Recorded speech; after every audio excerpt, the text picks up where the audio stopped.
Hello, I'm Catherine Stone. I would like to talk briefly today about a topic that is not generally perceived to be an area of interest or concern for the majority of us, but should be, and that is with regard to the inextricable relationship between frameworks of knowledge and systems of power.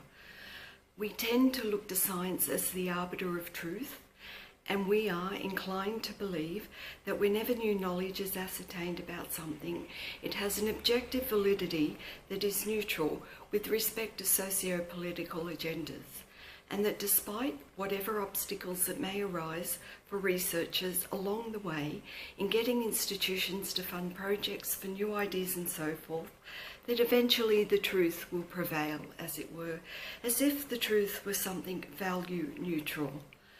So why has the solid and robust evidence in support of consciousness, or psi being the neutral term to describe phenomena such as telepathy, clairvoyance, precognition and psychokinesis, why has this solid and robust evidence been so fiercely resisted for so long when the data only continues to accumulate?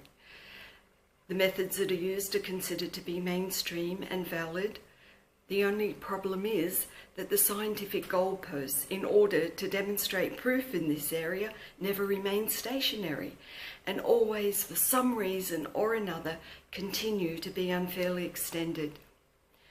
Not only that, there have been many scientists who have privately come forward admitting to leading researchers in this field an interest in the phenomena, and some are even conducting their own experiments, but are reluctant to come out of the closet because of the risk it would pose to their career.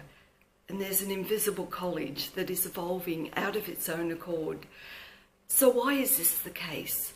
Why has the extreme bias against this particular area of scientific research been so harsh and persisted for so long? And I would suggest that it has to do with the inextricable relationship between frameworks of knowledge and systems of power. And the reality is that there is no such thing as a value-neutral structure of knowledge. Every new form of knowledge implies within itself a complete reorganization of socio-political power. And the one that's in play here is more revolutionary than anything we have ever seen so far in the history of science, because it would demand a complete reorganization of our society.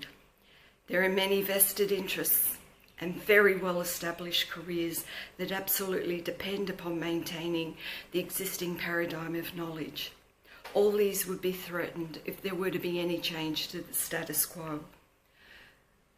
So what this data is basically suggesting is that mind or consciousness be brought back into physics, and also that it is most likely more fundamental and important than energy and matter. It may be that these observations are perhaps a century ahead of scientific theory, but nevertheless they are valid and they are real. Thank you for your time.